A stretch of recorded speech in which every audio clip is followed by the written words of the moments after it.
तृणमूल नेता के ठग बेटे के खिलाफ भाजपा विधायक अग्निमित्रा पॉल ने टायर जलाकर किया विरोध प्रदर्शन। आसनसोल साउथ विधानसभा के चित्रा मोड़ इलाके में भाजपा विधायक अग्निमित्रा पॉल ने अपने नेताओं और कर्मियों के साथ मिलकर सड़क जाम कर टायर जलाकर तृणमूल नेता के ठग बेटे के खिलाफ जमकर प्रदर्शन किया है। उन्होंने बेरोजगार और मासूम लोगों को बेवकूफ बनाकर एक सोची समझी साजिश के तहत करोड़ों रुपए ठगी करने का आरोप लगाकर रफू चक्कर हो जाने का आरोप लगाया है। उन्होंने कहा है कि तृणमूल अल्पसंख्यक संघ के राज्य स्तर के नेता शकील अहमद के बेटे तहसीन अहमद के ऊपर जल्द से जल्द कानूनी कार्रवाई हो, उसकी गिरफ्तारी हो और ठगी के शिकार लोगों के पैसे उनको वापस करवाई जाए, अन्यथा वह उग्र आंदोलन करेगी। उन्होंने ये भी कहा कि तृणमूल के बड़े नेता और मंत्री आरोपी तहसीन अहमद की मदद कर रहे हैं। यही कारण है कि आरोपी अब भी पुलिस की गिरफ्त से बाहर है और ठगी के पैसों को खपाने का काम कर रहा है।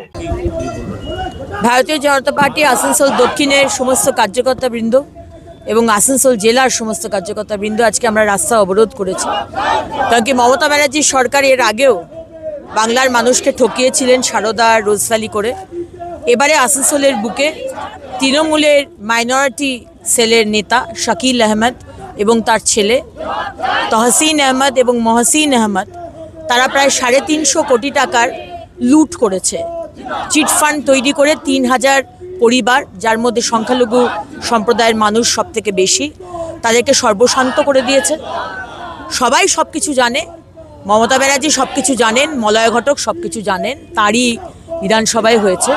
এখানকার বাকি তৃণমূলের নেতারা, আমাদের মেয়র আছেন বিধান উপাধ্যায়, তৃণমূলের জেলা সভাপতি নরেন চক্রবর্তী, সবাই সব কিছু জানেন। এখানকার পুলিশের সিপি সবাই জানেন। 5 বছর ধরে এই কাণ্ড চলছে, তারা কিছু জানে না?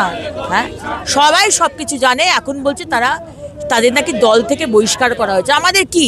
আপনি দলে রাখুন আর দল থেকে বহিষ্কার করুন, তাতে আমাদের কি যায় আসে? আজকে যে মুসলমান পরিবারে, মুসলমান সম্প্রদায়ের পাশে আপনারা চিৎকার করে বলেন এই আপনাদের পাশে থাকা, সত্যি যদি পাশে থাকতে হয় এই তহসিন, শকিল এবং মহসিন আহমেদকে ধরা হোক, জেল হোক এবং যা যা সম্পত্তি তারা চুরি করেছে সেগুলো মানুষকে ফেরত দেওয়া হোক।